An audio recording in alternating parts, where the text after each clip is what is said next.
Every empire claims its money is the safest in the world. Every government insists its promises will last forever. And every time, history proves them wrong.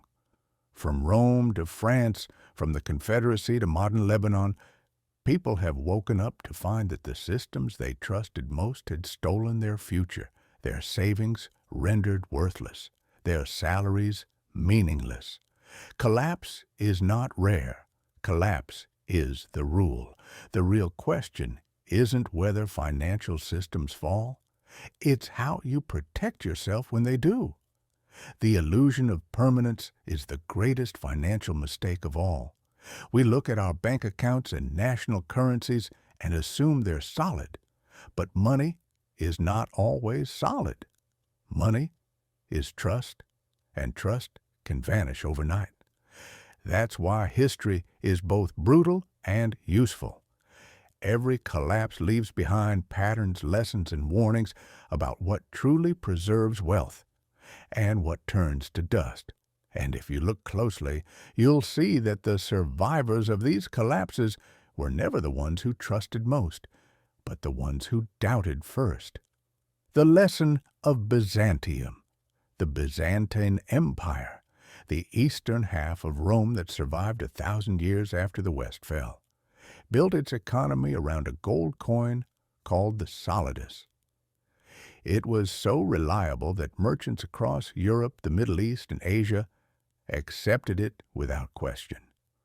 For centuries, it was the closest thing the medieval world had to a global reserve currency. But as loyal viewers will recall, the Byzantines failed to learn from Rome's earlier mistake with the silver denarius, which had been debased into near worthlessness. Centuries later, they repeated that same error, this time in gold. They began reducing its purity, mixing in cheaper metals. At first, no one noticed. Then trust cracked. The coin that once anchored Mediterranean trade became a political fiction. And when trust collapsed, so did the economy. Those who survived were the ones holding real gold or land beyond the empire's reach. The lesson was clear. Governments cannot resist the temptation to dilute their money, and when they do, real value flees to assets they cannot print or forge. The Black Death and the redistribution of wealth. In the mid-14th century, the Black Death ravaged Europe. Between 1347 and 1351, nearly half the population perished. The impact on the economy was devastating, but transformative. With labor suddenly scarce, surviving workers demanded higher wages. Those who could still work, or who had goods to trade, gained leverage and wealth. There was too much land, too few people. A buyer's market had begun. Just like during COVID-19, supply chains collapsed, governments printed trillions, the wealthy bought assets at a discount, and wage earners fell behind. History rhymed once again. Crisis rewards those with reserves and destroys those without. Florence and the too big to fail myth in the 14th century. Florence was Europe's financial capital. Banking dynasties like the Bardi and Peruzzi lent vast sums to kings, most disastrously to Edward III of England. When Edward defaulted, the banks collapsed. Trade froze.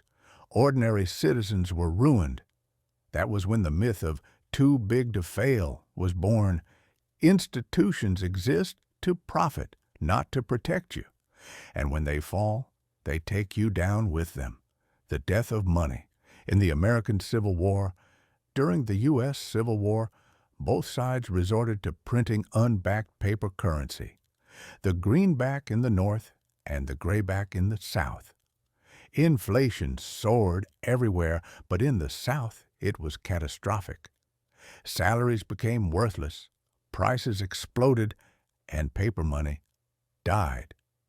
Those who held real value, land, food, or gold, survived. Even the United States lived through a currency collapse. And when it happened, salvation didn't come from the paper in your wallet, but from what governments couldn't print. The French Revolution and the collapse of the assignat. In the 1790s, French revolutionaries issued a new currency called the assignat. It was backed by confiscated church property. But excessive printing destroyed its value. Prices skyrocketed. The people could no longer afford bread, and the revolution devoured itself. Once again, the winners weren't those who trusted paper money, but those who held food, gold, and land. The Asian crisis. The cost of trusting. Another man's money, Thailand's fortune collapsed, and soon all of Asia trembled. Foreign currency debts became unpayable overnight. Unemployment soared, the IMF intervened, and the wealthy bought assets at fire sale prices. Debtors drowned while creditors became rich.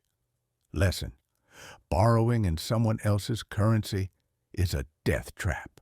Lebanon, 2008-2023. Your money isn't yours. In 2019, Lebanon's banks shut their doors. People couldn't access their own money. Deposits vanished, and the Lebanese pound lost 90% of its value. Citizens learned the hard truth: the money in the bank was never truly theirs.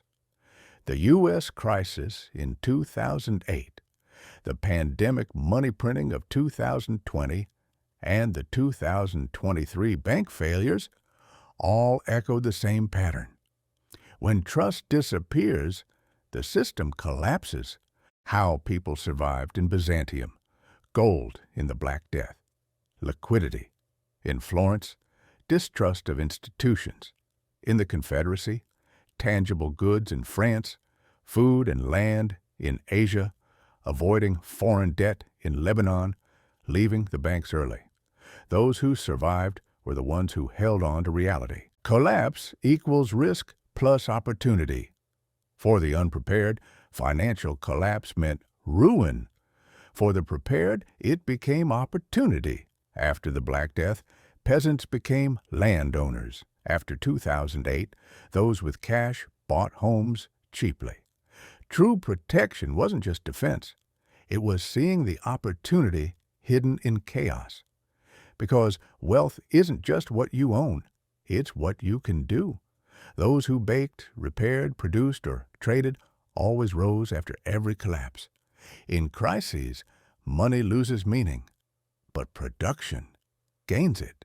Final words: every crisis is a passage from trust to caution, from paper to reality, from passivity to productivity. History repeats itself endlessly. Everything eventually breaks. What matters is what you're holding when it does. History destroys those who ignore it. If this broadened your perspective, subscribe. The answers you seek are hidden in history, and I'll show you where to find them.